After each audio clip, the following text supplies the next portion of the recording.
Welcome back to Middle-earth, my fellow wanderers. I can honestly say that I've missed wandering Middle-earth with all of you. On today's episode, I want to share how I've been wandering Tolkien's world over the Christmas break and some plans for this show going forward. And I have a question from a listener about the origin of trolls that we'll get to. I know you get asked this a lot, yet I'll say it again. If you are enjoying the show, make sure you hit that subscribe or follow button so that you never miss out on our wanderings, and leave a 5-star rating, because there are so many people out there who want to wander Middle-earth, but they get lost, so your rating and reviews help them to find the show and wander with us. Now, let's wander. First, I want to share with you how I've been wandering the world and works of J.R.R. Tolkien for the past few weeks. I am still in the middle of my annual Lord of the Rings movie marathon. Before we started, I did a poll on Instagram asking if I should include Amazon's Rings of Power and The Hobbit in my marathon. Unsurprisingly, most of those who answered said to only watch the Lord of the Rings movies. But I didn't take your advice, and I'm paying for it. We started with Amazon's Rings of Power Season 1, watching all 8 episodes over the course of a couple of days, including on Christmas Day. Then we moved on to Peter Jackson's Hobbit films, and as of today, we've just completed The Fellowship of the Ring. This schedule is odd for me because usually between Christmas and New Year's we complete the whole film marathon. But with the 8-hour edition of Rings of Power, that schedule has been bumped for me. So we're hustling to get to the rest of the Lord of the Rings movies before the kids go back to school. And yes, I do watch these movies with my kids, who by the way range from preschoolers to teenagers.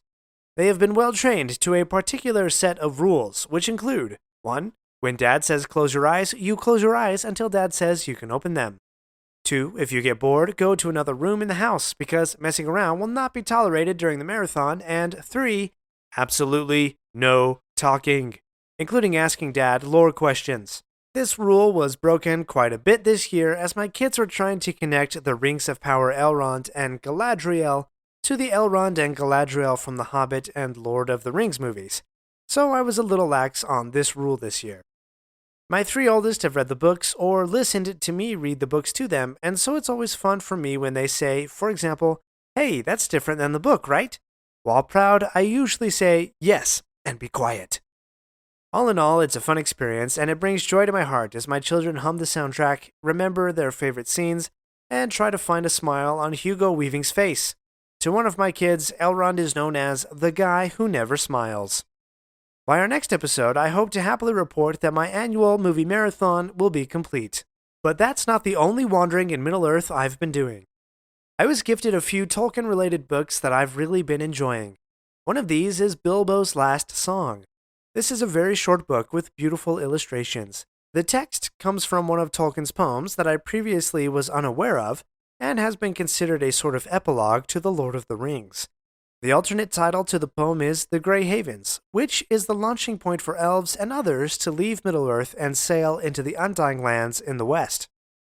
2 things I love about this book. 1, the illustrations really are amazing, and show a slightly different visual interpretation to Middle-earth than what we usually see from the movies. The illustrations show various points of Bilbo's journey during The Hobbit, and have a medieval feel to them. Secondly, the lyrics are quite beautiful, and I was pleasantly surprised at how closely these lyrics were followed in the song from the Return of the King movie called Into the West. That particular song is core to my identity, and I've left instructions that someone sing Into the West at my funeral services. Speaking about illustrations, I was gifted a book called Pictures of J.R.R. Tolkien. This book, as you likely guessed, is a collection of original drawings from the professor himself.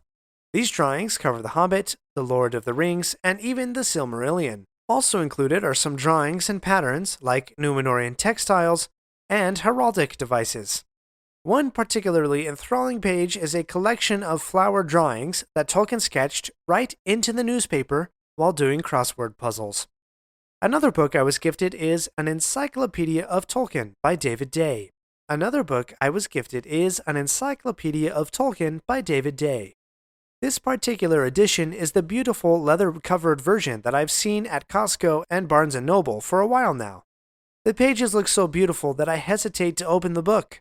I will say in general I love a tattered and well-used book, but there are some copies that I want to keep beautiful, and this may be one of them. This book is a great encyclopedia with various topics such as maps and battles and exploring the origins behind them. And lastly, most of my reading time this Christmas break has been consumed by a book called The Making of Middle-earth by Christopher Snyder. Christopher Snyder is a historian and medievalist, and this book is a part biography on Tolkien and part origin story for the different tales and legends that Tolkien created. This book gives special emphasis to Tolkien's love of languages, going so far as to credit the name Middle-earth to being inspired from the lines of an Old English poem called Christ One, the Advent lyrics. Here are the lines in Old English. See if anything sounds familiar, and I hope I'm pronouncing these correctly. Ealla eirendel, engla beortast, aufer midan giarde, sended. Translated into modern English, Hail, Eirendel, brightest of angels, over Middle-earth sent to men. That's right, not only does the name of Tolkien's world come from these lines, but also the name of Elrond's father, Eärendil, the great mariner who carries one of the Silmarils in the sky as a star. Between the films and these new books, I have found more curious and deep corners of Midgard to explore, and perhaps I'll work a few insights from these resources into future episodes. Now, as I've mentioned in the previous episode, here's the current plan for 2024 and beyond. We are going to deep dive into the actual novel, The Lord of the Rings. Currently, I'm thinking we'll go at a slow, deep pace, likely 5 pages per weekly episode. We'll give that a feel for now, and maybe we'll change that cadence as we go forward. I welcome you to follow along or read ahead. We obviously can't cover every detail or scene in a 20-minute episode, so your wandering experience will be enriched as you read on your own. We'll be starting with the prologue, which in my movie cover edition will be pages 1 through 5. We may even start by breaking down the Ringverse. If Rings of Power Season 2 is released, we'll take a wander through the lore behind the new episodes, and expected in December 2024 is a new animated film titled The War of the Rohirrim, which will explore some events in the ancient past of Rohan. So there's still lots happening in the world of Tolkien, and I'll be here to help you connect the dots and understand all the lore. Before we close today, I received a listener question about the origin of trolls. We'll get to that right after this break. We're not done yet. If you like this episode, please leave a review and share with your friends. And remember to subscribe if you haven't already. We'll be right back. Do you ever find yourself thinking about who would win in a fight between Goku and Superman? Hi, I'm James Gavsey, and on the Who Would Win show, me and my co-host Ray ignore anything important happening in the outside world and debate fictional battles between characters from comics, movies, and video games. We got a new show every week, and almost always am I the winner. Yeah, not true, Ray. In the past, we've discussed such matches as Captain America versus Darth Vader, Solid Snake versus the Iron Giant, classic matchups like RoboCop versus Terminator, and even the Muppets versus Sesame Street. That one was crazy. So if you're a fan of geek culture and love a spirited debate, check out the Who Would Win show wherever you get your podcasts, or check us out at whowouldwinshow.com. Wanderer Paul J. sent me an email asking about the coming of trolls to Middle-earth. How did trolls come into being? A great question, Paul. Thanks for sending it in. And if you other wanderers would like to send me a question, you can do so by sending me an email or message on Instagram, both of which have links in the episode notes. The short answer is, we're not entirely sure. Tolkien didn't write anything too detailed on this subject. But here's the more complicated answer. Let's go back to the orcs. The prevailing origin story of the orcs is that Morgoth, Sauron's master, kidnapped, tortured, and corrupted elves into a new species, orcs.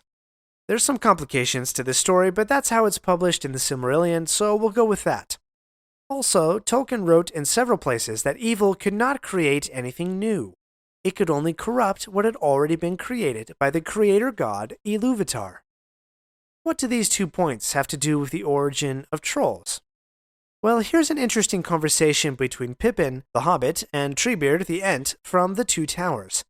Pippin has asked if the Ents will really break the doors of Isengard. Treebeard answers, quote, well, we could, you know. You do not know, perhaps, how strong we are. Maybe you have heard of trolls? They are mighty strong. but trolls are only counterfeits, made by the enemy in the great darkness, in mockery of Ents, as orcs were of elves. We are stronger than trolls. So there you are. Trolls may be counterfeit, corrupted Ents. That's about all we have on the origin of trolls.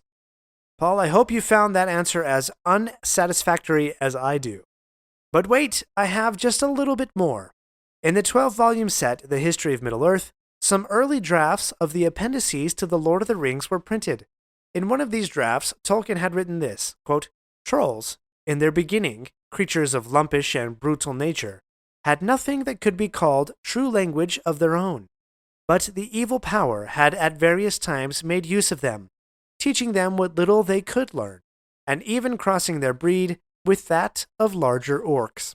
Well, even in the midst of an appendix on languages, the professor left us some breadcrumbs to chew on. Trolls were bred with larger orcs, and it would appear that trolls had different levels of speech capability. Apparently, Bill, Tom, and Bert, also affectionately called Mr. Bilbo's trolls from The Hobbit, were uniquely intelligent and articulate for trolls. There's no simple first-year Hogwarts spell that could take out those 3 trolls. Well, my fellow wanderers, I'm happy to be back exploring Middle-earth with you. Join me next time as we start our careful expedition into the pages of Tolkien's The Lord of the Rings. If today's episode was valuable or insightful to you, please remember to drop a review and share with someone you know. Thank you for wandering Middle-earth with me today.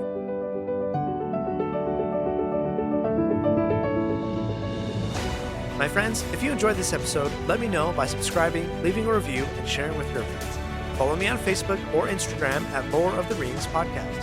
For feedback on the show, please email me using the link in the show notes. Until next Thursday, remember, not all those who wander are lost.